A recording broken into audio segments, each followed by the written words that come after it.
Така, след 2 месеца, нито едно ново качено видео в YouTube, се завръщам и съм ви подготвила много и разнообразни теми, не само за здраве, не само за кожа, ще включваме процедури, ще включваме доста различни теми и ще ги миксираме, за да може да има за всеки го по нещо, защото канала тук в YouTube специално е изключително разнообразен от управление на бизнес, управление на време и така нататък до здравето и кожата.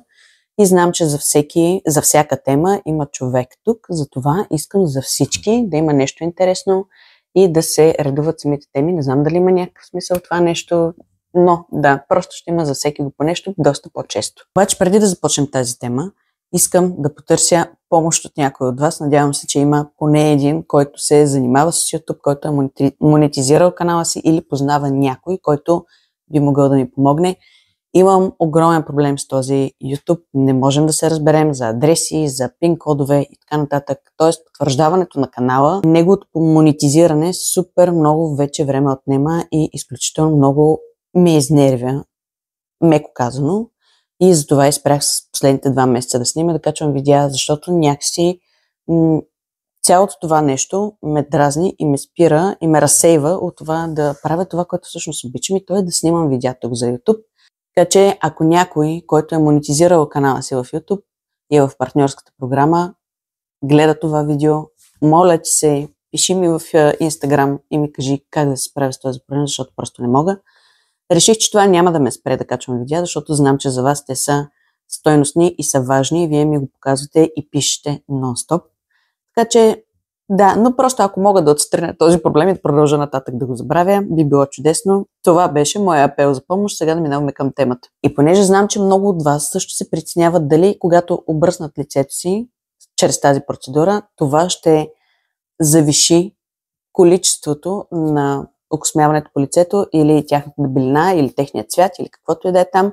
И знам, че това е основната причина, която спира момичетата да се подложат на тази процедура и да я пробват.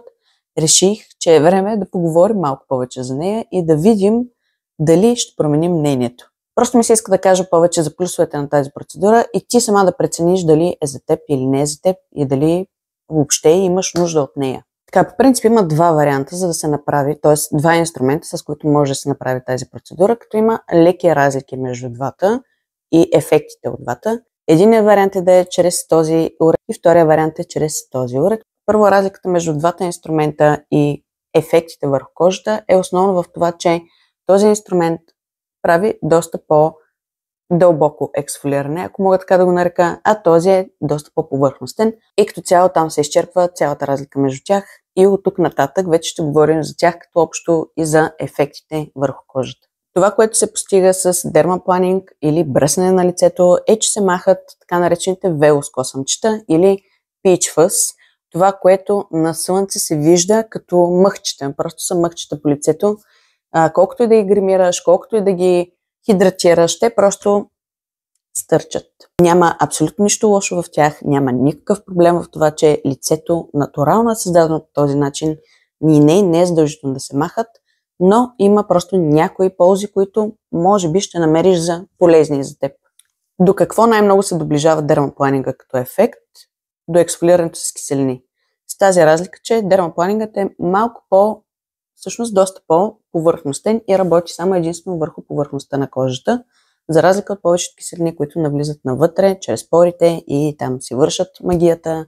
Но тук работим само върху външния слой и премахваме и окосмяването, и мъртвите кожни клетки. За някои хора дермапланингът е просто бръсене на лицето, но дермапланингът е много повече от това за кожата ти.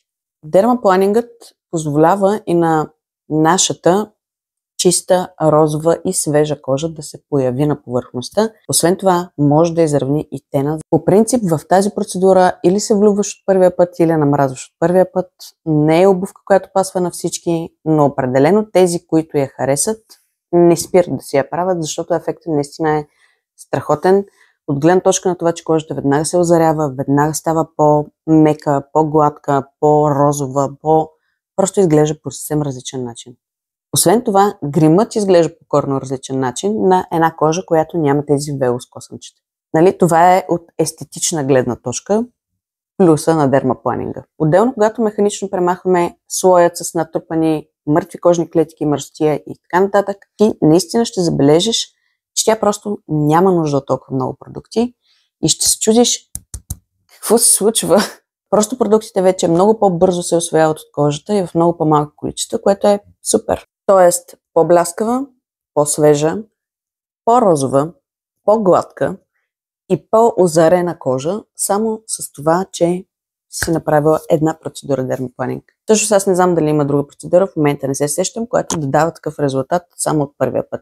Но както казах, тази процедура или я обичаш, или я мразиш и мога да я сравня с масажа. Има хора, които просто не понасят някой да ги пипа и да ги масажира и за тях това въобще не е успокояващо, не е приятно, но има хора като мен, които просто нямат търпение да дойде моментът, в който ще легнат на кушетката и някой ще разтрие тези напрегнати мускули. Ами с дермапланингът е същото. Или ти харесва, или не ти харесва, но според мен трябва да пробваш, за да прецениш кое от двете. И като цяло дермапланингът е абсолютно подходящ за всички типове кожа, освен, винаги има освен, кожа, която има активно акне, кожа, дори за кожа с розацея е подходящ в интерес на истината, ако розацеята не е активна и ако не е от втори, трети или четвърти тип, т.е. с акне. Също така, по-скоро не е подходяща процедура за теб, ако твоята кожа е компрометирана, т.е. кожата ти бариера е нарушена, кожата ти е раздразнена, зачервена. Там, може би, трябва да поработиш върху това да възстановиш кожната си бариера и баланса на себум и микробиома като цяло на кожата ти. Защото когато кожата е нарушена, когато бариерата не функционира и не работи, нищо няма ефект. Да. И си даваш парите за процедури и за продукти просто на вятъра. Между другото, може би ще направя видео отделно за дехидратираната и за нарушената кожна бариера, защото много често и все повече зачестяват случаите, в които клиенти се записват за онлайн консултация или пък в салона идват за процедури и това им е основната причина за всички проблеми. Аз съм наясно как си го причинявате това нещо, знам, че е с безразборно използване на козметика, нон-стоп инфлуенсване от различни канали и профили в TikTok или в YouTube за този продукт е най-добрият, този продукт е най-уникалният, този продукт. И вие в един момент просто имате купища от продукти, които слагате един след друг, без да знаете как да ги съчетавате, без въобще да разбирате дали кожата ви ги приема добре или не. Всичко отива на вятъра.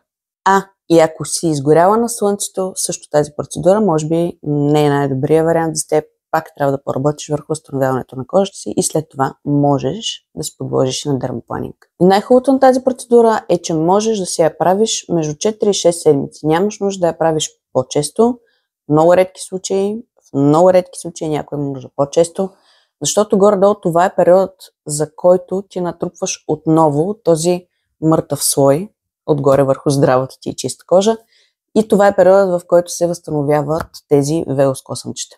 Сега на места има твърдения, на които може би ти изпадала, че дермапланингът повишава производството на колаген, може да те отърве от бръчките и още подобни. Няма достатъчно проучвания, които да доказват, че това е вярно. Може да е вярно, но според мен като твърдения по-скоро се обосновават на факта, че просто кожата абсорбира по-бързо всички продукти, по-бързо и по-ефективно се хидратира и оттам може би тя започва да изглежда по-млада и по-озарена. Но да, дермапланингът определено забързва обновяването на кожата, което наистина може да доведе до това фините линии да са по-малко забележими, както и кожата да е по-сочна и по-бляскава.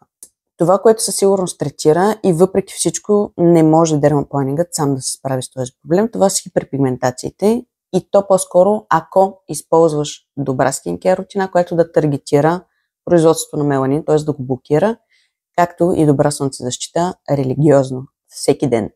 Тогава да, наистина ще помогне и за хиперпигментациите, но ако махнем горния слой и оставим кожата уязвима и ти излезеш на слънце с чиста кожа, без да я предпазваш, няма да помогне. Боли ли дермапланингът? Не. По-скоро се усеща като един много лек и стимулиращ масаж. Дали има време, в което кожата се възстановява, зачервяване, белене? Не. Няма нито зачервяване, нито кожата се отлющва. Единственото, което може да има като страничен ефект за няколко минути, е просто да усещаш кожата си една идея по-чувствителна, заради факта, че кожата ти буквално вече, това е при първия път, когато си правиш дермапланинг, просто когато се махне горния слой и се махнат тези велоскосъмчета, кожата ти буквално усеща навлизането на въздуха, т.е. вече има наистина по-добра сензитивност и това може да те накара да си мислиш, че е по-чувствително, но реално не е. Буквално за няколко минути свикваш с този прилив на кислород в кожата и забравяш. Сега, преди да приключим с това видео, аз ще отговоря предварително на въпрос, който знам, че отдолу ще залее коментарите или на лични съобщения. И то е, ако си бръсна лицето, дали космите по него ще станат по-дебели, по-плътни и по-гъсти. Не! Първо си го помисли по този начин. Ако това е начинът да сгъстиш и отдебелиш окосмяването, щеш ли да има въобще плешиви мъже? Ако дермапланингът сгъстяваше и засилваше окосмяването, тия хора в Турция, които се занимават с присаждане на коса, просто нямаше да имат работа. Нещо, което е много важно да знаеш за космите и за много други неща, но в случая за космите, е, че това колко са дебели, гъсти и тъмни, зависи от вътрешни фактори. Най-често от хормони, даже не често, не, на 100% зависи от хормоналните ти баланси. Дори на консултация, когато видя, че някой момиче е дошло с проблеми като акне и така нататък и ми е спратил своите снимки, аз винаги зумвам, за да видя тук дали има окосмяване засилено. Защото обикновено това е индикация за завишен тестостерон и не, няма нищо общо с това дали тя се е бръснала лицето или не. Тоест хормоните ти могат да повлияят на косъма от самия корен. Няма нищо общо неговата гъстота или дебелина с неговия връх, който всъщност ние махаме. Причината, по която може да се срещна някъде информация, която да те е наплашила от блъснала дермапланинга, е защото някъде някой момиче си е направил тази процедура и след няколко седмици е усетило, че косъмчета по лицето и просто са по-твърди и боцкат. Всъщност причината в това нещо е, че когато бръснем и махаме косъма на равнището на кожата, ние всъщност го режем в най-дебелата му част. Там косъмът е най-дебел. На върха е най-тънък. И когато ние махнем косъма от най-дебелата му част и той след това отново тръгне да израства, ние усещаме точно тази дебела част, която по принцип не усещаме, когато косъмът е напълно израснал. И ако му дадеш няколко дни, ще видиш, че не боцкаш по никакъв начин, защото косъма вече е стигнал своят пик и своята дължина и той отново е мекичък, гладък, заострен и тънък. Ще ми е много интересно да разбера дали ти си пробвала дермапланинг и какви са твоите впечатления от процедурата. Благодаря ти, че отново беше с мен. Чао и не забравяй да си еш!